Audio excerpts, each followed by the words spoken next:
Klein, Schlitte, Schliach, Yakoidisch Tzfas, was ist nach November, Chachman, Bianco. Yiddish, English, was is the best. In English is good. Yeah, it's good. Just tell me, where are you coming from now? Where did you arrived last night from Brazil? South America. Kenig, Gedalia, son. So we were in the shul, Shachris, noch Shachris. Where was this? In São Paulo. A small shul. So they have a breakfast after the shul. And this big, Lubavitcher Chussid comes over to befriend him and he asks him if his name is Kenig. He says yes. So he asks if he's the son of Reb Gedalia Kenig. He says yes. I want to tell you a story. He says, I'm a ger. I'm a goy from I was born in Brazil. Goyish parents, 100% Christian. No Jewish affiliation at all. That's what he said. And when he was 10 years old, even he started becoming interested in Yiddishkeit, in the Christian school that he learned. On his own. They were learning the Bible. And first he said that Moshe Rabbeinu was his hero. There's nothing. And it says that it's you're not allowed to eat chazer. He comes home and he says that, Mommy, we're not eating chazer in this house. The parents thought he's crazy. He says, there's no more Jews left in the world. There's no Jews. He says, I don't care. We're not eating chazer. B'kitzur, a year or two later, an Israeli engineer, they were building a subway so the Israelis came to help build a subway in São Paulo. So a Yiddish engineer from Israeli company took an apartment in the same apartment house that they lived. So they had a son his same age. It was not religious at all, but he told them. So they went to look for Jews and to reform, and then he saw by the reform, you saw they're serving bacon. This is not for us. The kids finally found a Yiddish shul. I mean, a Yiddish Bet Knesset. And he felt that he was Jewish. The kids, when he was 17, 18, he told me he had to be Megaya. So he went to Eretz Yisrael. No, he thought he didn't have to be Megaya. So he felt he was Jewish. He was doing everything. Kids comes to Eretz Yisrael, he has to be Megaya. He went into yeshiva there, Dvar Yerushalayim, from yeshiva, Rabbi Horowitz. And somebody tells him. What says, year are you talking about, approximately? This is Lamed Zayin. What is that? That's 77, 77, 78. It was 78. And somebody tells him that the whole thing is not worth what you're doing. He says, unless a person who knows neshamas tells you that your neshama is ready to become a yid, the whole thing is gone. He was very hurt by these words, but he said, okay, look for somebody in neshamas. Then finally somebody told him that there's only one person in all Yerushalayim that knows neshamas. This is Reb Gedalia Kenig. Okay, so finally he comes to him. It was on Sukkot, in the Sukkah, and he was dressed as a yeshiva bacher, with a hat and jacket.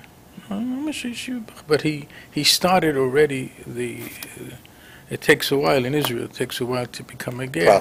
The process started. He started, but he was still a guy. So he told himself like this. He was a real chutzpah Yaakov. This guy. That's what he says. He said, I'm gonna find by myself if he knows neshamas. So he comes and sitting by the sukkah in the side, and this boy. There was wine. Rabbi Gedalia made his own wine, so it wasn't mevushal. So the boy he takes 2 glasses, cups, whatever, and he gives one to Rabbi Gedalia that he should say L'chaim.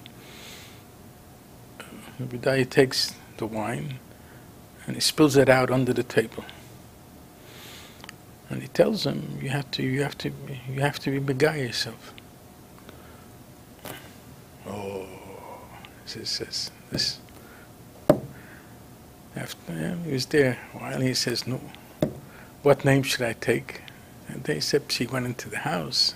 It took him an hour, he says. He came back. Avram Eson. Rabbi Gedalia went into the house.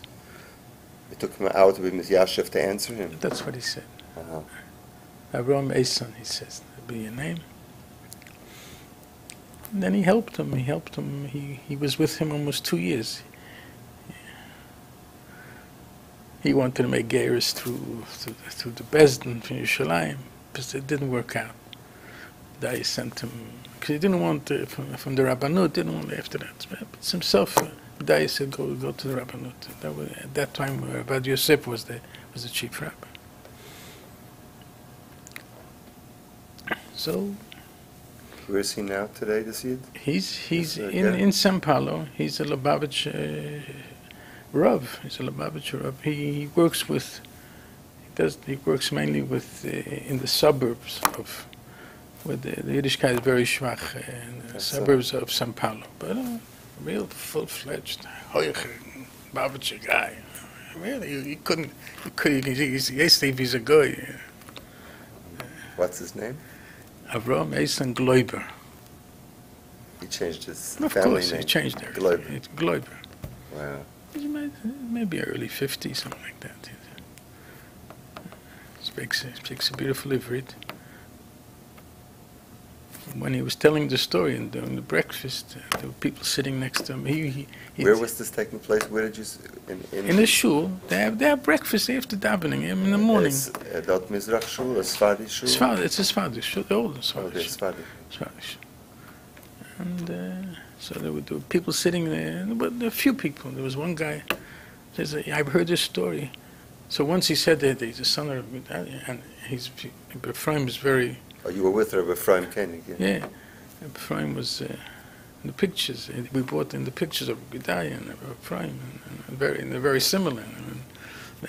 So the guy sitting there, he went out of his mind. He says, he's been telling me the story. Rabbi Gloiber has been telling me the story for years, and now here it is. See that it's not... My son, he said he spent almost 2 years with him. He came to a Chanukah event. Gedalia was lighting Chanukah and to see, what are you saying? It moved him. Yeah, he married. What? That Lucas on Rabbi Gedalia. Yeah. Did he express what it was, or just no? It was.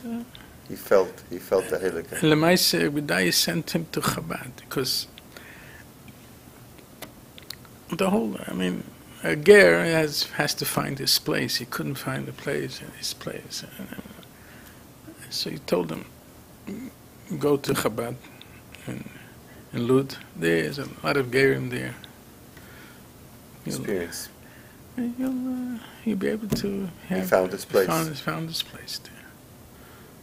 And he used to come on and off to Gedalia for 2 years until he went back to Breslov.